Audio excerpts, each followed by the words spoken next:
What is the masculinity crisis? It's a good topic. It's a deep one too. Yeah. But the masculinity crisis, at least how I'm seeing it, is the current state of men, or boys. Mhm. I say it's a crisis because in the past, like if we look at the warriors or the men that went to war, I think that breed of men is completely different from the type of men that you see nowadays. In the Mm. past, they would be legit like warriors going to war, maybe training, fighting, or building things, making swords, like hardcore physical stuff. But now it's like we have keyboard warriors, people who play video games all day. It's like it's not necessarily bad to play video games, but Mhm. instead of going to war and training for war, people are on the computer, attacking other people with their words or playing Mm. too much, games instead of going out and hunting. They're watching porn or what I'm saying. So Mhm. the masculinity crisis is there's a crisis within masculinity. Like there isn't that type of masculine role model, or at least there are men out there still nowadays, but the amount of them and the type of them have been decreasing tremendously, similar to like how like there's studies like now that our testosterone is going lower and lower compared to what it was before. So essentially, like in a nutshell, that's what I see as a masculinity crisis. It's the rising of weak men, boys that aren't developed yet. So that's what I see as the crisis. Hmm. Uh, Interesting. Now, do you think it's because what do you think is the cause of that? Do you think it's because of like you said, video games and just like devices that are tempting, that kind of cause them to um, kind of move towards that? Or do you think it's like a deeper issue? Like, what do you think is the cause of this masculinity crisis? yeah, well, it's all those. It's multifactorial, but the first few things that pop into my mind is one, the rising feminine, Mhm. feminism. And then, yeah, video games would be one of them. That's like the low hanging fruit. Porn would be another. And then consumerism, like eating too much food Mm. that has like that disrupts their endocrine system, their hormones. If you're eating foods that kind of cause your like your hormones to be imbalanced, Mhm. because your testosterone and your like growth hormone is based off of cholesterol. And if you're not eating enough like animal products like Liver King, like all those Mhm. organ meats and whatnot, you don't have the raw building block of the hormones that you need to have those levels of testosterone. So if you're not working out, you're not eating correctly, and you have access to video games instead of going out to train, you have access to porn instead of going out to watch or to talk to women and chase women and whatnot, then all the stuff that you're designed to do as a man gets like decreased, Mhm. and because of that, you now have like a lesser man, Mhm. because men need like challenge and they need things that really sharpen their tool in the real world, not something that's virtual. You know what I'm saying? Mhm. So I think the cause, it's multiple things: food, devices, the consumerism, all of it, combined together. That's affecting the way the man is thinking and feeling, and as a result, that's what is the byproduct. If we just look around, it's Mhm. you can see it everywhere. Right. Yeah. So how many men do you think like if you had to out of 100%, right? Like Uh, what percentage of men do you think are going through that? the first thing that popped in my mind was like 60, maybe. Like I would say it oscillates, in the Mm. Western society, I would say at least half of the men are Mm. suffering from that, and maybe Wow. closer to up 80. Yeah, there's like a echelon, and then Mhm. I would say the top 20% or like 20% of men are the ones that are trying to get up to the climb up the ladder and become more masculine, and they see what's going on. They're not falling for that trap. Mhm. Yeah, because it's miserable. Oh yeah. Yeah, Mhm. yeah. So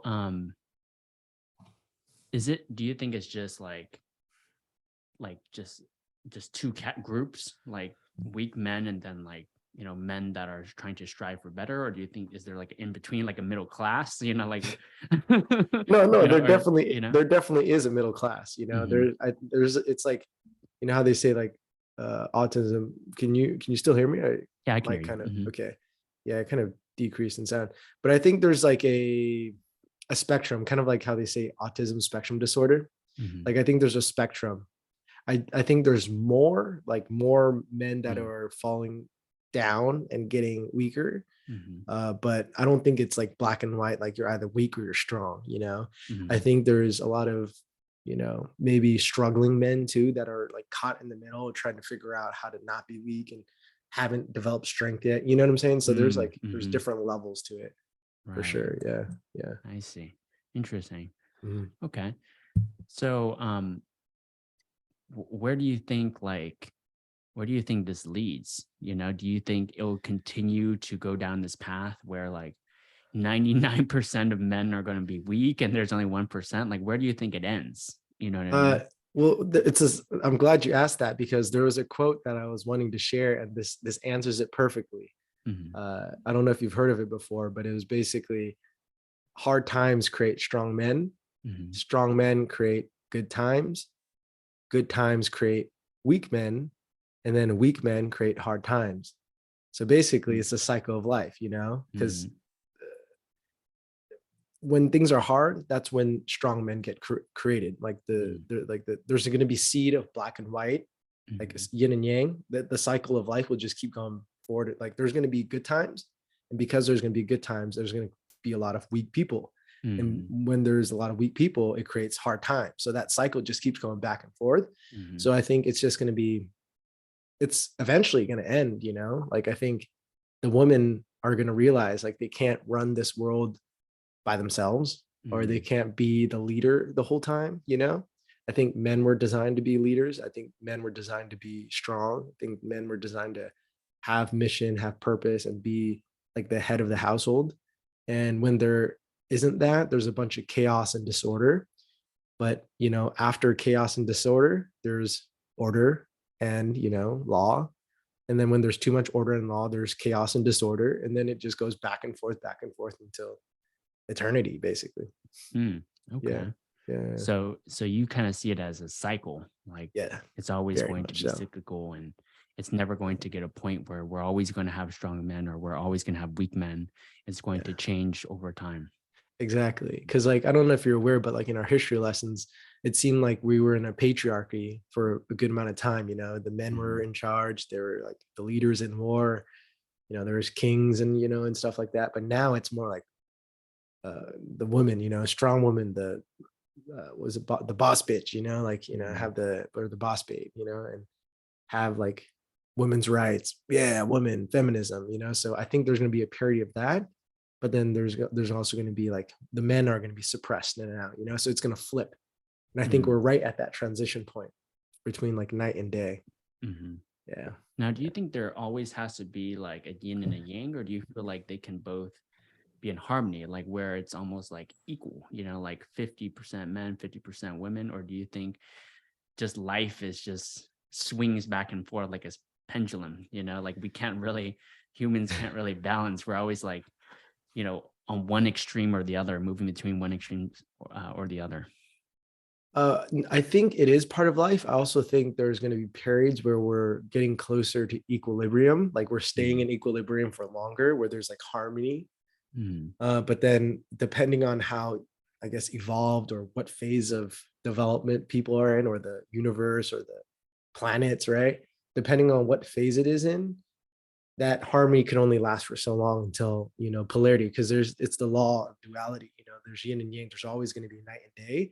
In some Mhm. countries or in some places in the earth, like there's only 2 seasons. So, or there's Mhm. like four, So I think it really depends on maybe where you're living, or what age it is, because like in the yoga traditions there's like the yuga cycles. So like Mhm. depending on what cycle we're living in, there might be more balance between yin and yang, or masculine and feminine. But then in different ages, maybe the feminine's going to rise for like hundreds if not thousands of years. I don't know, but yeah, I think there's always going to be a back and forth, but Mhm. there's always going to be pockets of people or communities who know how to live in harmony, Mm. and yeah, really have the energies balanced. Do you think And that's the most ideal sort of culture, is like having a balance? Yeah, because right as I mentioned that, something popped up. Like Mhm. it's related to the work that I do. It's like like equilibrium, having Mm. postural balance, you know, and then having your body in homeostasis. That's just like the optimal state for the world, or you know, for humans, for in general. Like homeostasis, like having balance and not Mhm. having too much of one or the other. Hey, thank you so much for watching this video. If you enjoyed the video, make sure you watch the full episode here. And if you're not subscribed yet, make sure you click on the subscribe button. I really appreciate you watching. I'll see you in the next video.